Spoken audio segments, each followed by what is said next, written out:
Hello everyone, स्वागत है आप सबका learning with Gautam YouTube channel में। तो आज के इस वीडियो में हम करने वाले हैं क्लास 12th हिस्ट्री का यानी कि इतिहास का जो ऑफिशियल मॉडल पेपर बोर्ड की तरफ से जारी किया गया है 2025 एग्जाम के लिए। इसके सब्जेक्टिव क्वेश्चन आंसर यानी कि हिस्ट्री के लघु उत्तरीय प्रश्न उत्तर को आज की इस वीडियो में करने वाले हैं और ये वीडियो का पार्ट 2 है। इससे पिछले वीडियो में आप लोगों को ऑलरेडी 15 क्वेश्चन करवा चुके हैं। जैसा कि 30 प्रश्न दिया हुआ था मॉडल पेपर में, इसमें से ये जो 15 नंबर क्वेश्चन यहाँ तक रहट क्या था और ये किसानों के लिए किस प्रकार उपयोगी था, यहाँ तक आप लोगों को पिछले वीडियो में ऑलरेडी करवा रखे हैं। जो भी बच्चे अभी तक उस वीडियो को नहीं देखें तो पहले उस वीडियो को देख लीजिएगा, लिंक आपको डिस्क्रिप्शन बॉक्स में मिल जाएगा या फिर आप लोग चाहें तो चैनल के प्लेलिस्ट सेक्शन में भी जाकर देख सकते हैं। तो आज के इस वीडियो में देखेंगे 16 नंबर क्वेश्चन से लेकर के 30 नंबर क्वेश्चन तक और इस वीडियो में आप लोगों का जो लघु उत्तरीय प्रश्न है ये खत्म हो जाएगा।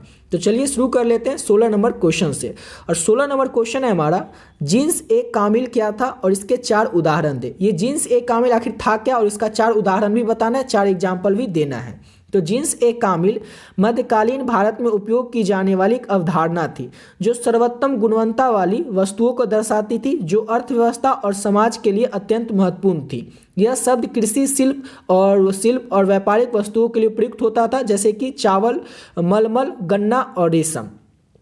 तो क्वेश्चन था हमारा कि आखिर जिन्स ए कामिल था क्या और इसका 4 गो एग्जाम्पल देना है। तो आपको सिंपल लैंग्वेज में याद रखना है कि जिन्स ए कामिल का जो वर्ड का यूज है ना, जैसे अभी किसी वर्ड का यूज करते हैं तो अभी के समय में कर रहे हैं, वर्तमान समय में जैसे इंग्लिश का बहुत ज़्यादा अभी बोलबाला हो गया भारत में, अधिकतर लोग इंग्लिश का वर्ड यूज कर ही लेते हैं। ऐसा कोई भी नहीं होगा जो इंग्लिश का वर्ड यूज नहीं करता होगा, जिसे इंग्लिश नहीं आती फिर वो इंग्लिश का वर्ड यूज कर लेता है। वैसे जिन्स ए कामिल जो ये वर्ड है इसको यूज किया जाता था मध्यकालीन भारत में, समझ गए। और मध्यकालीन भारत में यूज करने वाली एक अवधारणा थी यानी कि उपयोग करने वाली एक अवधारणा थी जो सर्वोत्तम गुणवत्ता वाली यानी कि सबसे अच्छे गुण वाली वस्तुओं को दर्शाती थी। जैसे कि अभी कोई सामान अच्छा होता है तो हम क्या कहते हैं, बेस्ट है, बहुत ही अच्छा यानी कि बेस्ट है, उसको बोलते हैं ना। वैसे ही सर्वोत्तम गुण वाली जो अवधारणा वाली वस्तु होती थी उसके लिए हम कहते थे क्या जिन्स एक कामिल है, यानी कि क्या ये वस्तु है, मतलब अच्छा है, जो अर्थव्यवस्था और समाज के लिए अत्यंत महत्वपूर्ण थी। और ये जो शब्द है ये कृषि शिल्प और व्यापारिक वस्तुओं के लिए प्रयुक्त होता था। ऐसा नहीं कि कोई अच्छा काम कर दिया उसके लिए हम कहेंगे कि वो क्या जिन्स एक कामिल काम किया। और ये जो वर्ड है इसको वर्ड किया जाता था केवल और केवल कृषि के संदर्भ में, शिल्प में और व्यापारिक वस्तुओं में। जितने भी व्यापार करने वाली वस्तु थी जैसे कि गन्ना का, चावल का, मलमल, रेशम, इस सब का व्यापार किया जाता था, तो इसी सब वर्ड के लिए यूज किया जाता जिन्स ए कामिल। और जिन्स ए कामिल का मतलब होता है सर्वोत्तम गुणवत्ता वाला यानी कि सबसे अच्छा गुण वाला, समझ गए ना। तो यही इसका मतलब होता है। सिंपल लैंग्वेज में आपको याद रखना है कि जिन्स ए कामिल का मतलब होता है सर्वोत्तम गुण वाला, और ये मध्यकालीन भारत में उपयोग की जाने वाली एक अवधारणा थी जो कि कृषि शिल्प और व्यापारिक वस्तुओं के लिए उपयोग की जाती थी यानी कि प्रयुक्त किया जाता था। और इसका उदाहरण आप दे दीजिएगा 4 गो, जैसे कि चावल, मलमल, गन्ना और रेशम, समझ गए। चलिए अगला क्वेश्चन करते हैं। अगला क्वेश्चन है, अकबर ने जजिया कर को क्यों समाप्त कर दिया था? 2 उदाहरण लिखे। तो पहले थोड़ा समझ लीजिए कि आखिर ये जजिया कर था क्या, तब ना समझेंगे कि आखिर क्यों उसको समाप्त कर दिया था। तो जजिया कर ऐसे कर था यानी कि कर मतलब होता है टैक्स, ऐसा टैक्स वसूला जाता था जो गैर मुसलमान लोग होते थे, यानी कि मुसलमानों को छोड़कर उसके अलावा जो भी धर्म के लोग होते थे, अगर वो अपने तीर्थ स्थान पर जाते थे तो उनको टैक्स देना पड़ता था और उस टैक्स का नाम था जजिया कर। और जैसे ही अकबर आया, अकबर के शासन काल में अकबर ने क्या किया कि जजिया कर को समाप्त कर दिया। तो क्वेश्चन आपसे पूछ रहा है कि जजिया कर को समाप्त क्यों कर दिया, इसका 2 वजह बताइए, 2 कारण बताइए। तो अकबर ने जजिया कर को समाप्त कर दिया, इसके 2 मुख्य कारण थे। अकबर धार्मिक सहिष्णुता में विश्वास रखता था और राजनीतिक स्थिरता चाहता था, इसलिए। अब ये धार्मिक सहिष्णुता ये वर्ड क्या होता है, तो अकबर चाहता था कि सभी धर्मों के बीच समानता और सहिष्णुता को बढ़ावा मिले, इसके कारण उसने क्या किया, जजिया कर को समाप्त कर दिया। सभी धर्मों के बीच समानता बने रहे, पहला रीजन आप लोग याद रखेगा, धार्मिक सहिष्णुता यानी कि सभी धर्मों के बीच समानता बने रहे, सभी धर्म एक जैसे हों, इसलिए अकबर ने क्या किया, जो जजिया कर था उसको समाप्त कर दिया। और राजनीतिक स्थिरता, जजिया कर को समाप्त करके उसने क्या किया, अकबर ने गैर मुसलमानों को प्रसन्न किया, यानी कि जो गैर मुस्लिम लोग थे, मुस्लिम के और अलावा और भी धर्मों के लोग थे, उनको प्रसन्न किया। वो चाहता था कि साम्राज्य में शांति बने रहे। तो सिंपल सा क्वेश्चन था, इसमें याद करने जैसा कुछ है ही नहीं, बस आपको समझना है कि जजिया कर क्या था, वो तो समझ गए कि जो गैर मुसलमान लोग होते थे उनसे वसूला जाता था, यानी कि मुसलमानों को छोड़कर जो भी धर्म थे, हिंदू, सिख या जो भी धर्म के लोग थे, उनसे क्या किया जाता था, टैक्स वसूला जाता था, उसी का नाम था जजिया कर। इसको अकबर ने इसलिए बंद कर दिया ताकि वो चाहता था कि सभी धर्मों का समान बढ़ावा मिले, प्रयास मिले, इसके लिए उसने क्या किया, जजिया कर को समाप्त कर दिया, जिसके लिए आपको एक वर्ड याद रखना है, धार्मिक सहिष्णुता। और राजनीतिक स्थिरता, इसलिए यानी कि अकबर चाहता था कि साम्राज्य में शांति बने रहे, जो गैर मुस्लिम लोग हैं वो भी खुश रहें, जो मुस्लिम है वो भी खुश रहे, इसलिए उसने क्या किया, राजनीतिक स्थिरता के कारण अकबर ने जजिया कर को समाप्त कर दिया। समझ गए, इसलिए आपको इस दोनों पॉइंट को अच्छे से याद रखना है। अगला क्वेश्चन है, अबुल फजल ने किसे इंसान ए कामिल कहा था। अब ये क्वेश्चन आपसे ऑब्जेक्टिव में भी पूछा जा सकता है कि अबुल फजल ने किसे इस्लाम ए कामिल कहा था, तो उसमें तो आपको एक वर्ड में बताना होगा, ऑप्शन दिया ही होगा, उसमें से बताना होगा। तो अभी आप याद कर लीजिए कि अबुल फजल ने इंसान ए कामिल अकबर को कहा था। लेकिन सब्जेक्टिव क्वेश्चन है, लघु उत्तरीय प्रश्न है, तो इसमें थोड़ा आपको लिखना भी पड़ेगा ना कि आखिर क्यों कहा था अकबर ने औरंगजेब को, अकबर ने शाहजहां को क्यों नहीं कहा कि वो इंसान एक कामिल है। उसने अकबर को ही इंसान एक कामिल क्यों कहा, हो सकता है उनके समय में तो वो नहीं था इसलिए नहीं कहा। चलिए अब हुमायूं को अकबर ने इंसान एक कामिल क्यों नहीं कहा, तो अकबर को इसलिए कहा क्योंकि अकबर जो था एक आदर्श और पूर्ण व्यक्तित्व के रूप में उसे मानता था। अबुल फजल जो है ये अकबर को एक आदर्श व्यक्ति मानता था और पूर्ण व्यक्तित्व के रूप वाला व्यक्ति मानता था अकबर को अबुल फजल, जो कि धार्मिक सहिष्णुता यानी कि सभी धर्मों को एक समान देखता था, कभी भी वो मुसलमान में हिंदू में कोई ऊंच नीच वाला भेदभाव नहीं करता था अकबर।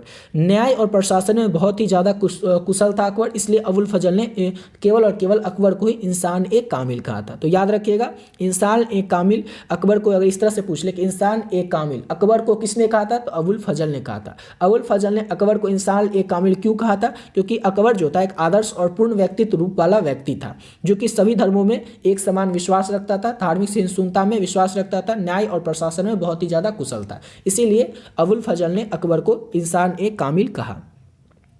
अगला क्वेश्चन है, राजमहल के पहाड़िया में राजमहल का जो पहाड़िया है वहाँ पर क्या था, कौन लोग रहते थे, तो राजमहल के पहाड़ियों में एक आदिवासी समुदाय रहा करता था, जो कि बंगाल और बिहार के सीमावर्ती क्षेत्र में रहते थे। ये जो राजमहल क्षेत्र है ये कहाँ पर पड़ता है, तो बंगाल और बिहार का जो सीमावर्ती क्षेत्र है उसी क्षेत्र को कहा जाता था राजमहल की पहाड़ियाँ। वहीं पर कौन रहते थे, तो आदिवासी समुदाय रहते थे, वो पहाड़ी इलाकों में रहते थे और स्वाधीनता संग्राम के लिए प्रसिद्ध थे। देखिए जैसे महात्मा गांधी ने, नेहरू जी ने, लाल बहादुर शास्त्री ने, सभी ने मिलकर देश के लिए क्या किया, स्वाधीनता संग्राम की लड़ाई लड़ी अंग्रेजों से। तो वैसे ही जो राजमहल पहाड़ियों के जो आदिवासी समुदाय के लोग थे ये लोग भी अपने लिए क्या, देखिए गांधी जी जैसे थे तो ये किस लिए लड़ रहे थे, भगत सिंह किस लिए लड़ रहे थे, तो देश के लिए लड़ रहे थे कि देश को उन्हें आज़ाद करवाना है अंग्रेजों से। लेकिन ये सब जो थे ये स्वाधीनता संग्राम लड़ रहे थे अपने समुदाय के लिए। उनका ऐसा मानना था कि अंग्रेज जैसे हैं तो उनके पहाड़ी इलाकों में आकर के उनके जो काम होते थे उसमें रोक टोक करते थे, जंगल से जो ज़्यादा लकड़ी काट रहे थे उनको पकड़ के जेल में बंद कर देते थे। इस सब में उनको क्या करते थे, उनके जंगल में जो रहने वाले आदिवासी समुदाय थे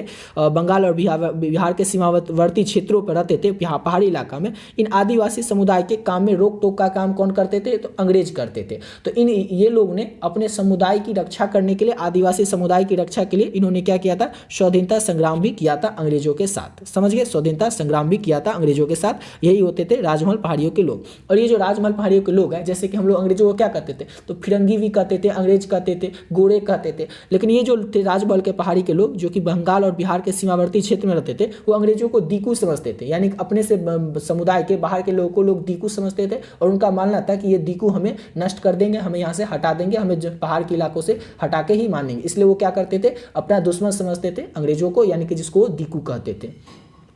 समझ गए। चलिए अगला क्वेश्चन करते हैं। और इसमें कुछ आपको याद करने वाला जैसे है ही नहीं, आपको सिंपल याद रखना है कि राजमहल के पहाड़िया के लोग क्या थे, तो एक आदिवासी समुदाय थे जो कि बंगाल और बिहार के सीमावर्ती क्षेत्र में रहते थे बस। और वो पहाड़ी इलाका में रहते थे, जो कि बंगाल और बिहार का जो सीमावर्ती क्षेत्र वो पहाड़ी इलाका है, वहाँ पर रहते थे। और ये स्वाधीनता संग्राम के लिए प्रसिद्ध थे। लेकिन ये याद रखना है, ये स्वाधीनता संग्राम सिर्फ अपने समुदाय के लिए किए थे। ऐसा नहीं वो चाहते थे कि अंग्रेज पूरा देश से चले जाए, सिर्फ और सिर्फ हम लोग ही रहें, ऐसा नहीं। जैसे गांधी जी चाहते थे, सुभाष चंद्र बोस चाहते थे, भगत सिंह चाहते थे कि अंग्रेज देश से चले जाए, पूरा संपूर्ण स्वाधीनता मिले। लेकिन ये चाहते थे कि इनके आदिवासी समुदाय जो है उस पर अंग्रेजों का कोई भी प्रभाव नहीं रहे, अंग्रेज सिर्फ हमें छोड़ दे, इतना बस वो चाहते थे। समझ गए। चलिए अगला क्वेश्चन करते हैं। अब अगला क्वेश्चन है कि अमेरिकी गृह युद्ध जो हुआ था उस समय भारत के कपास उत्पादकों को किस प्रकार प्रभावित किया था। जिस समय में अमेरिकी गृह युद्ध जो चला था ना, उस गृह युद्ध के कारण भारत के जो कपास उत्पादक थे उन उत्पादकों पर क्या प्रभाव पड़ा था अमेरिकी गृह युद्ध का। तो अमेरिकी गृह युद्ध जो कि 1861 से 1865 तक चला था, इस कारण से अमेरिका में क्या हो गया था, कपास की आपूर्ति हो गई थी, यानी कि कमी आ गई थी, कपास की में कमी आ गई थी, जिससे भारत के कपास उत्पादकों को लाभ हुआ, क्योंकि ब्रिटेन ने भारतीय कपास की ओर रुख किया। अब सिंपल सा क्वेश्चन था, इसमें भी आपको कुछ याद करने जैसा है ही नहीं, बस थोड़ा सा डेट याद कर लीजिएगा। ये तो अमेरिकी गृह युद्ध जिस समय हो रहा था 1861 से 65 में, उस समय क्या हुआ था, कपास उत्पादक जो थे उसको किस तरह से प्रभावित हुआ किया था ये अमेरिकी गृह युद्ध, वही आपको बताना है। तो अमेरिकी गृह युद्ध के कारण क्या हुआ था, वहाँ पर जो अमेरिकी गृह युद्ध हुआ था इस कारण से अमेरिका में कपास की कमी आ गई थी, और कपास की कमी अमेरिका में आ गई थी, इससे ब्रिटेन ने क्या किया, अमेरिका को छोड़ करके भारत से कपास लेना शुरू कर दिया। इससे कपास उत्पादकों को बहुत ज़्यादा लाभ हुआ और यही प्रभाव पड़ा था कपास उत्पादकों पर। सिंपल सा क्वेश्चन है कि पहले क्या हुआ था, लोग जो ब्रिटेन थे यानी कि जो अंग्रेज थे ब्रिटेन थे, ये ब्रिटेन के लोग कहाँ से कपास लेते थे, तो अमेरिका से लेते थे। लेकिन अमेरिका में गृह युद्ध हो गया, इस कारण से वो कहाँ से कपास लेने लगे, तो भारत से लेने लगे, और जब भारत से कपास लेने लगे तो भारत का तो लाभ होगा ही, इसलिए भारत को लाभ हुआ। समझ गए। तो इस तरह से प्रभावित किया था अमेरिकी गृह युद्ध ने कपास उत्पादकों को। और देखिए अभी तक जो भी बच्चे हिस्ट्री का जो क्वेश्चन है इंपॉर्टेंट गेस क्वेश्चन का पीडीएफ नहीं लिए, तो उनको बता दें कि आपको ये पीडीएफ किस तरह से लेना है। तो इसमें तो पहले तो आपको कई बार बता चुके हैं, पिछले वीडियो में भी बताए थे, जिसमें जो आपको 15 क्वेश्चन पिछले वीडियो में करवा रखे उसमें भी बताए थे कि कैसे लेना है। और वैसे भी बहुत सारे बच्चे इस पीडीएफ को ले चुके हैं और अपने एग्जाम की तैयारी बहुत ही बढ़िया तरीके से कर रहे हैं। अभी तक जो भी बच्चे बचे हुए हैं और वो इस पीडीएफ को नहीं लिए, उनको बता देते हैं कि कैसे इस पीडीएफ को लेना है और इसमें आपको क्या क्या मिलेगा। तो इसमें हिस्ट्री के आपके जितने भी चैप्टर हैं, जैसे आपकी हिस्ट्री में 15 चैप्टर हैं, तो 15 चैप्टर के जितने भी इंपॉर्टेंट क्वेश्चन है ऑब्जेक्टिव, सब्जेक्टिव और पिछले 15 साल में जो भी प्रश्न पूछे गए ऑब्जेक्टिव प्रश्न, वो सारा का सारा आपको मिल जाएगा आंसर के साथ। जैसे ऑब्जेक्टिव क्वेश्चन की बात करें और सब्जेक्टिव क्वेश्चन की बात करें तो ये चैप्टर वाइज रहेगा, यानी कि पहला चैप्टर से लेकर के हिस्ट्री में 15 चैप्टर है टोटल, तो 15 चैप्टर के जो भी इंपॉर्टेंट क्वेश्चन है ऑब्जेक्टिव और सब्जेक्टिव में भी लघु उत्तरीय और दीर्घ उत्तरीय सभी आपको चैप्टर वाइज मिलेंगे। यानी कि पहला चैप्टर का जो इंपॉर्टेंट क्वेश्चन होगा, दूसरा, तीसरा, चौथा, पांचवा, इस तरह से एक से लेकर के 15 चैप्टर के जो भी इंपॉर्टेंट क्वेश्चन है ऑब्जेक्टिव और सब्जेक्टिव दोनों आपको मिल जाएगा। और इसका जो प्राइस है वो केवल और केवल 20 रुपीज़ रखें, इतना कम इसीलिए है ताकि हर एक स्टूडेंट इसको अफोर्ड कर सकेगा, ले सकेगा। अब इसको लेना कैसे, तो ये जो आपका व्हाट्सएप है ना, व्हाट्सएप पर ही मिल जाएगा। बहुत सारे बच्चों का मेन प्रॉब्लम यही रहता है कि हमें मिलेगा कहाँ, पे कर देंगे, सब कुछ कर देंगे, लेकिन मिलेगा कहाँ। तो ये जो है आपके व्हाट्सएप नंबर पर मिलेगा। जैसे पीडीएफ नॉर्मल होता है वैसे आपको पीडीएफ मिल जाएगा, लेकिन मिलेगा कैसे, तो आपको जो नंबर है 7903820891, इस नंबर पर आप लोग फोन पे, गूगल पे, पेटीएम किसी माध्यम से आपको केवल और केवल 20 रुपये पे करना है। जैसे ये नंबर आप लोग फोन पे में डालिएगा या गूगल पे, पेटीएम में डालिएगा तो नाम आ जाएगा गौतम कुमार। उसमें आपको क्या करना है, 20 रुपये पे कर देना है और स्क्रीनशॉट ले करके जैसे आप पे कीजिएगा इसका स्क्रीनशॉट ले लेना, और इसी नंबर से एक व्हाट्सएप, इसी नंबर से जो व्हाट्सएप है उस व्हाट्सएप पर आपको स्क्रीनशॉट भेज देना है। समझ गए कि इसी नंबर पे आपको पे भी करना है और इसी नंबर से जो व्हाट्सएप है उस व्हाट्सएप पे आपको स्क्रीनशॉट भेज देना है और एक बस छोटा सा मैसेज कर देना है हिस्ट्री, ताकि जिससे ये पता चल जाए आपको हिस्ट्री का पीडीएफ चाहिए। जैसे ही आप लोग पे कीजिएगा, सब्जेक्ट हिस्ट्री टैप करके मैसेज कीजिएगा, आपको तुरंत पीडीएफ मिल जाएगा और इस पीडीएफ को लेकर के आप लोग बहुत ही बढ़िया तरीके से अपने आने वाले एग्जाम की तैयारी कर सकते हैं। इसमें जितना क्वेश्चन अगर दिया हुआ है सभी प्रश्नों को अच्छे तरीके से कर लेते हैं, ऑब्जेक्टिव और सब्जेक्टिव दोनों को, तो आपके एग्जाम में जो भी प्रश्न आएंगे उसका 99% क्वेश्चन आपको यहीं से देखने को मिल जाएगा। ऐसा इसलिए बोल रहे हैं कि आपके एग्जाम अगर क्वेश्चन कहीं से भी आएगा ना, तो जो 15 चैप्टर है उसी 15 चैप्टर से क्वेश्चन आएगा और हर एक चैप्टर का जितना इंपॉर्टेंट क्वेश्चन है ऑब्जेक्टिव हो या सब्जेक्टिव, सारा का सारा आपको इस पीडीएफ में देखने को मिल जाएगा। और पीडीएफ का प्राइस केवल और केवल 20 रुपये है, तो सभी बच्चे इसको ले ही सकते हैं। समझ गए। तो जो भी बच्चे अभी तक बचे हुए हैं वो जरूर इस पीडीएफ को ले लीजिएगा और अच्छे तरीके से अपने एग्जाम की प्रिपरेशन आप लोग कर सकते हैं। और जो भी बच्चे ऐसा लगता है कि हिस्ट्री में बहुत ही ज़्यादा अच्छे से तरीके से हमारी तैयारी हो चुकी है, हमें क्या जरूरत है ऐसे पीडीएफ की, हमारी तो तैयारी हो चुकी है, तो वो भी कोई ज़्यादा प्राइस तो है नहीं, 20 रुपये, वो ले करके ये देख सकते हैं कि उनकी तैयारी किस लेवल की है, जितना क्वेश्चन इसमें ऑब्जेक्टिव हो या सब्जेक्टिव उनसे बनता है कि नहीं, क्योंकि इसमें वही सारे क्वेश्चन है जो कि आपके एग्जाम में आने वाले हैं। जितने भी इंपॉर्टेंट क्वेश्चन है सारा का सारा इसमें ऐड किया गया चैप्टर वाइज। ठीक है, तो चलिए बात है अपने अगले क्वेश्चन पे। नेक्स्ट क्वेश्चन है हमारा 1857 के विद्रोह का तत्कालिक कारण क्या था। तो 1857 का जो ये विद्रोह हुआ था इसका तत्कालिक कारण था कारतूसों में गाय और सुअर की चर्बी, और गाय और सुअर की जो चर्बी का उपयोग किया गया था कारतूस में, जिससे कि जितने भी हिंदू सैनिक थे और मुस्लिम सैनिक थे, इन दोनों सैनिकों ने अपना अपमान के रूप में इसे महसूस किया। और सबसे मेन वजह जो बना 1857 के विद्रोह का तत्कालिक कारण, मेन कारण वो यही बना था, चर्बी वाला कारतूस। तो 1857 का जो विद्रोह हुआ था ये पहला स्वाधीनता संग्राम भी कहा जाता है, क्योंकि इसमें जो ऐसा पहला संग्राम था जिसमें कि हर एक क्षेत्र के, यानी कि हर एक जगह के, जैसे झांसी से, सतारा से, बिहार से, हर एक जगह से अलग अलग लोगों ने नेतृत्व किया था और इस 1857 के विद्रोह को किया था। जैसे कि बात कर ले तो झांसी से किसने किया था, तो झांसी की रानी ने 1857 का विद्रोह किया था। लखनऊ से किया था बेगम हजरत महल ने। जैसे कि बिहार से किए थे बिहार के आरा के बाबू वीर कुंवर सिंह ने। तो हर एक जगह से हर एक लोगों ने इस 1857 के विद्रोह में अपना अपना योगदान दिया था। समझ गए। और इसका मेन जो याद रखेगा तत्कालिक कारण वो था कारतूसों में गाय और सुअर की चर्बी का उपयोग, यानी कि चर्बी वाले कारतूस। अगला क्वेश्चन है वीर कुंवर सिंह क्यों प्रसिद्ध हुए थे? तो अभी आपको बता चुके हैं कि 1857 का जो विद्रोह हुआ था इसमें अलग अलग जगह से अलग अलग लोगों ने विद्रोह किया था। तो जैसे कि बिहार के जो आरा है, बिहार के आरा में ब्रिटिश सेना के खिलाफ वीर कुंवर सिंह ने संघर्ष किया था और ब्रिटिश हुकूमत के खिलाफ प्रतिरोध किया था। तो इसी कारण से प्रसिद्ध कौन हुए थे, फेमस कौन हुए थे? तो वीर कुंवर सिंह। और ये कहाँ के थे? तो याद रखिएगा इन्होंने बिहार के आरा से किया था 1857 के विद्रोह का नेतृत्व। और ये जो थे वीर कुंवर सिंह, ये थे कौन? तो ये जगदीशपुर के राजा थे। वहाँ पर के राजा थे कौन? तो जगदीशपुर के राजा थे वीर कुंवर सिंह। इसको भी याद रखिएगा। तो सिंपल सा क्वेश्चन था वीर कुंवर सिंह क्यों प्रसिद्ध हुए थे? तो इन्होंने 1857 की जो स्वाधीनता संग्राम था, स्वतंत्रता संग्राम था, उसके ये प्रमुख नायक थे। कहाँ से? तो बिहार के आरा से। और ब्रिटिश के खिलाफ यानी कि जो अंग्रेज थे उनके खिलाफ इन्होंने संघर्ष किया और ब्रिटिश हुकूमत के खिलाफ प्रतिरोध किया था। अगला क्वेश्चन है विनोदिनी दासी कौन थी? तो विनोदिनी दासी जो थी एक प्रसिद्ध भारतीय नृत्यांगना और रंगमंच अभिनेत्री थी। वह 19वीं शताब्दी यानी कि 19वीं सदी की बांग्ला रंगमंच की प्रमुख हस्तियों में से एक थी और भारतीय नाटक कला में उन्होंने अपना योगदान दिया। सिंपल सा क्वेश्चन है, एक नाम है जो कि ये नाम है कि विनोदिनी दासी। ये थी कौन? तो ये एक प्रसिद्ध भारतीय नृत्यांगना थी, जिसे कि हम लोग आज लोग कहते हैं डांसर। तो वैसे ही एक प्रसिद्ध भारतीय डांसर थी, नृत्यांगना थी। और ये रंगमंच अभिनेत्री थी, यानी कि जो मंच होता है उस पर जो अभिनय करती है उन्हीं को कहा जाता है रंगमंच अभिनेत्री। तो ये जो विनोदिनी दासी है ये भारतीय नृत्यांगना और रंगमंच अभिनेत्री थी, जो कि 19वीं शताब्दी में 19वीं सदी में बांग्ला रंगमंच नाम से एक रंगमंच हुआ करता था, उसकी एक प्रमुख हस्ती में से एक थी विनोदिनी दासी। और भारतीय नाटक कला में इन्होंने अपना प्रमुख योगदान दिया था। तो इसको याद रखिएगा।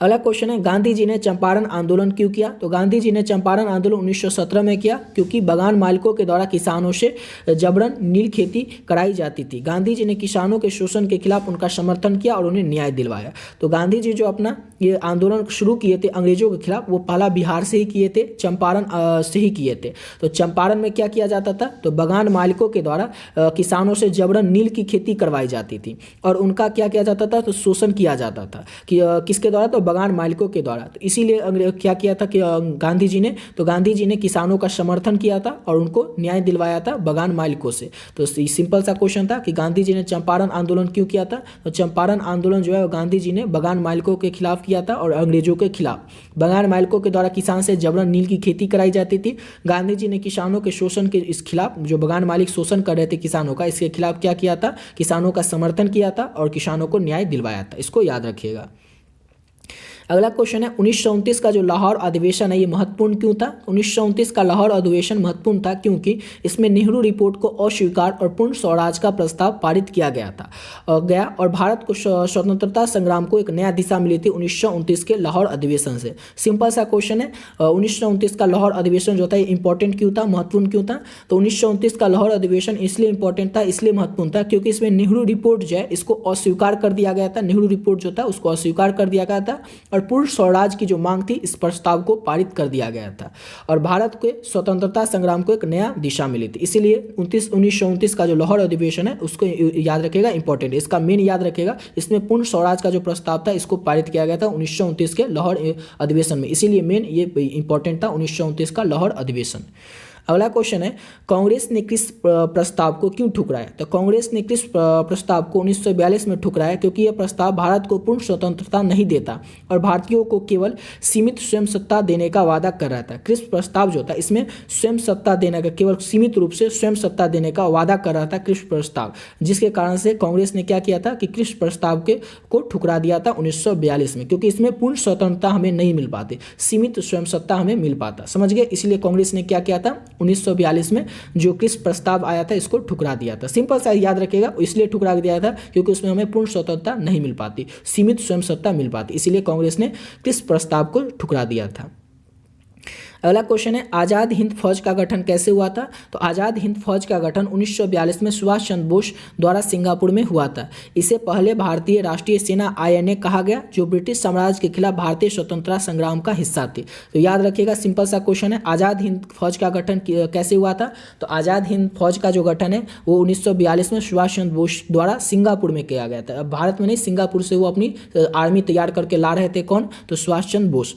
इसे पहले भारतीय राष्ट्रीय सेना यानी कि INA कहा गया था, जो ब्रिटिश साम्राज्य के खिलाफ भारतीय स्वतंत्रता संग्राम का एक हिस्सा थी। समझ गए, ब्रिटिश साम्राज्य के खिलाफ भारतीय स्वतंत्रता संग्राम का एक हिस्सा कौन थी? तो आज़ाद हिंद फौज, जिसका कि गठन किया गया था 1942 में सुभाष चंद्र बोस के द्वारा। समझ गए।